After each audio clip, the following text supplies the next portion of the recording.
Hello बच्चों, let's first read the question. So question में हमें क्या दे रखा है? List some of the common geometries of the inorganic species. List second includes the list of inorganic species. ठीक है ना बच्चों? Match correctly each entry of the list first with the examples listed in the list second. तो list first में क्या दिया हुआ है?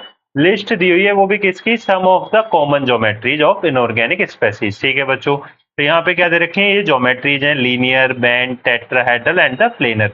एंड लिस्ट सेकंड में आपको क्या दिया हुआ है बच्चों? इनऑर्गेनिक स्पीसीज दी हुई है, जो मॉलिक्यूल्स हैं, like CO3 2 negative, I3 negative, O3, XeF2, CCl4, XeF4 and SO3। तो यहाँ पे हमें क्या करना है? इनको हमें मैच कराना है बच्चों। तो कैसे मैच कराएंगे? तो सबसे पहले हमारे पास क्या है?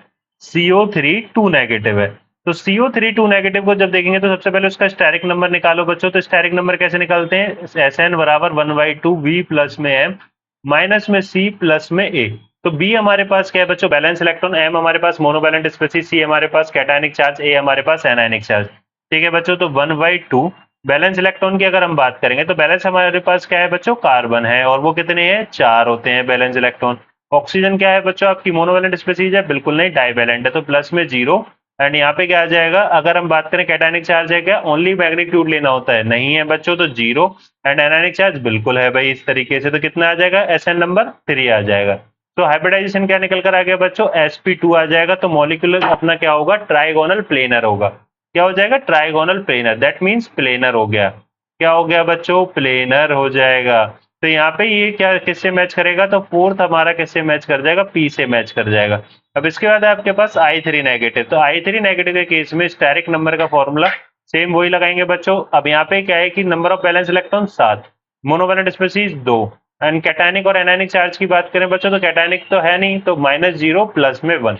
ये हो गया इस तरीके से। तो SN नंबर क्या निकल कर आ गया? 5। तो हाइब्रिडाइजेशन क्या आ जाएगा बच्चों? sp3d। क्या आ जाएगा? sp3d आ जाएगा। तो यहाँ पे जो हमारे पास ज्योमेट्री होगी, इलेक्ट्रॉन पेयर ज्योमेट्री, तो वो क्या हो जाएगी? TVP, trigonal bipyramidal. बट जब इसकी शेप की बात करेंगे तो वो क्या होगी बच्चों? तो वो हो जाएगी हमारे पास SAI। और यहाँ पे हमारे पास लोन पेयर आ गया, लोन पेयर आ गया, और सिमिलरली ये लोन पेयर आ गया। और यहाँ पे हमारे पास तरीके से नेगेटिव चार्ज आ जाएगा। ठीक है बच्चों, तो I3 नेगेटिव की क्या होगी? लीनियर शेप हो जाएगी। तो ये हमारा किससे मैच करेगा? फर्स्ट में Q आ जाएगा। इसके बाद हमारे पास O3 बच्चों। तो O3 के केस में क्या है कि स्टेरिक नंबर अगर हम निकालेंगे तो कैसे निकालेंगे? 1/2 और 6, है ना? बैलेंस इलेक्ट्रॉन ऑक्सीजन में 6 होते हैं, मोनोवैलेंट स्पीसीज कोई भी प्रेजेंट नहीं है, और ना ही कोई चार्ज है बच्चों। तो ये हो गया इस तरीके से। तो क्या निकल कर आएगा? तो स्टेरिक नंबर से अगर हम देखेंगे तो क्या निकल कर आ जाएगा बच्चों? हमारे पास sp2 क्या हो जाएगी? शेप कैसी होगी बच्चों? ज्योमेट्री, इलेक्ट्रॉन पेयर ज्योमेट्री की अगर हम बात करते हैं तो ट्राइगोनल प्लेनर टाइप। ठीक है, तो होती किस तरीके से बच्चों? तो यहाँ पे अगर हम देखें O डबल बॉन्ड O, ऐसा हुआ। यहाँ पे हमारे पास लोन पेयर होता है, यहाँ पॉजिटिव चार्ज हो गया, ये यहाँ पे नेगेटिव चार्ज होता है। इस तरीके से शेप होती है इसकी क्या? बैंड। तो सेकंड हमारा किससे मैच कर जाएगा बच्चों? तो सेकंड हमारा आ जाएगा O3 से, R से मैच करेगा। अब XeF2 की बात करते हैं, तो XeF2 के केस में क्या होगा? स्टेरिक नंबर का फॉर्मूला लगाओगे 1/2, बैलेंस इलेक्ट्रॉन 8, मोनोवैलेंट स्पीसीज 2, कोई कैटायनिक एनायनिक चार्ज कोई भी नहीं। तो हाइब्रिडाइजेशन कितना आ गया? SN number 5। तो हाइब्रिडाइजेशन आ गया बच्चों sp3d। मतलब की ज्योमेट्री हो गई आपकी TVP, ट्राइगोनल बाइपिरामिडल। ठीक है, ये इस तरीके से हो जाएगा। बट जब शेप की बात करेंगे तो शेप क्या हो जाएगी? XeF और ये हमारा F।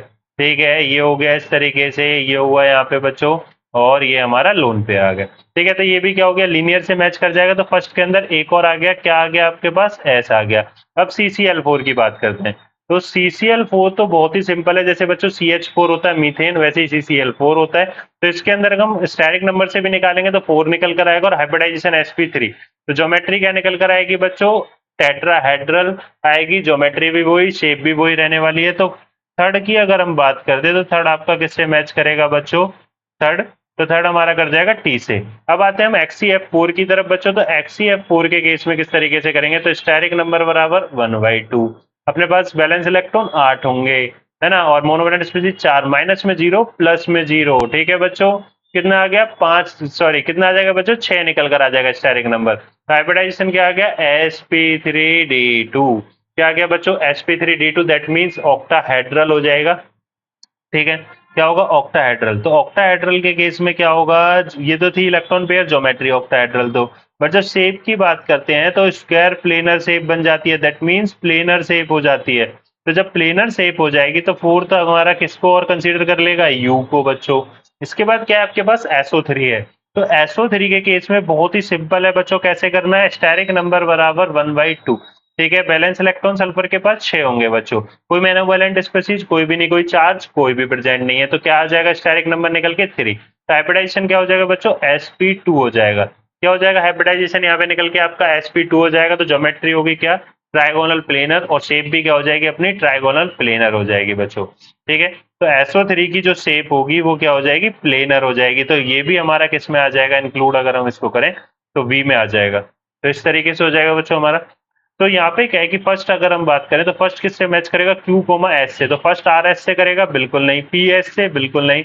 UB से बिल्कुल नहीं बच्चों। QS से कर रहा है, बिल्कुल सही है। थर्ड सेकंड हमारा R से सही है, थर्ड हमारा T से, एंड फोर्थ हमारा P, U, V से। तो ये आपका बिल्कुल सही है। So correct answer will be the option C। I hope you understand it very well. Thank you.